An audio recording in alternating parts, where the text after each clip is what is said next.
Anyway, Wire, Donald Trump sharpening his attacks on Secretary Hillary Clinton just before jetting off to Scotland. Trump launched his new website, LyingCrookedHillary.com. And the site's first post, part one of a 10-part series of what Trump calls Crooked Hillary's 10 legendary lies. Have you always told the truth? I've always tried to. We've seen rage and violence directed at American embassies over an awful internet video. The next day, within 24 hours, you had a conversation with the Egyptian Prime Minister.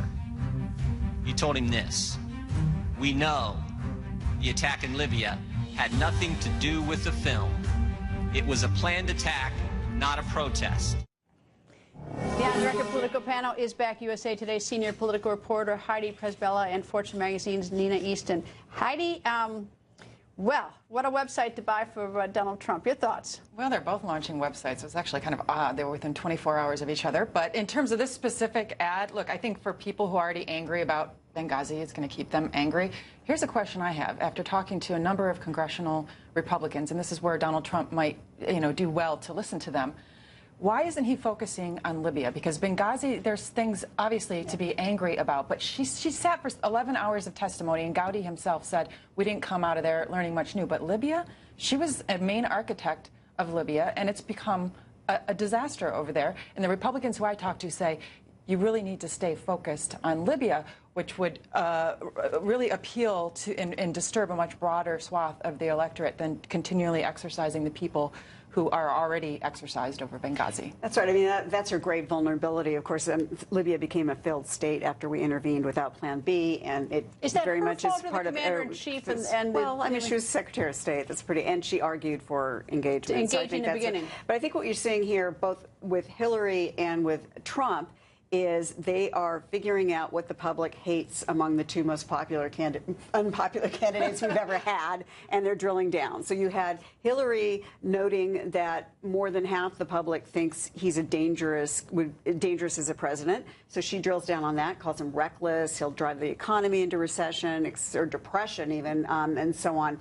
And then he knows from looking at her polls that she's considered untrustworthy. So we've got crooked, lying Hillary Clinton. And I think Heidi's right. I mean, there's sort of you need to kind of go beyond your base, particularly in the language you use, if in a general election. I think, right out of the box, okay, you're appealing to that primary crowd still, but where are you taking this? Well, here's, he actually had an interview with Sean Hannity on the bank issue, on the whole transcripts. Let's listen to that. For whatever reason, she doesn't want to give those speeches. And I don't know, there's something going on there, because Bernie Sanders could not, over a long period of time, get her to give the speeches, and he wanted them very badly. But she made a fortune with this stuff, and what's the purpose of it? What are people getting for it? And you look at it, and there's something very strange. The whole thing is very strange. Frankly, she's very strange. Heidi, I've got something to say about that and about Donald Trump in my off-the-record that's all related. But the issue about the transcripts, I mean, these are from banks that she gave speeches to, and these are the banks that are largely responsible for our recession in 2008. Why won't she turn those over?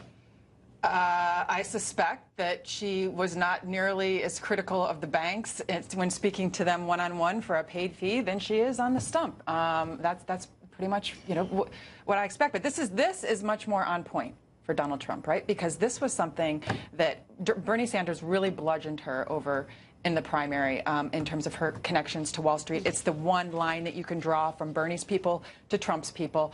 And it's something that, if he was wise, he's going to keep up. But her comeback is, why aren't you releasing your tax returns, Donald Trump? And you both need to stick around for the end of the show for my off-the-record comment.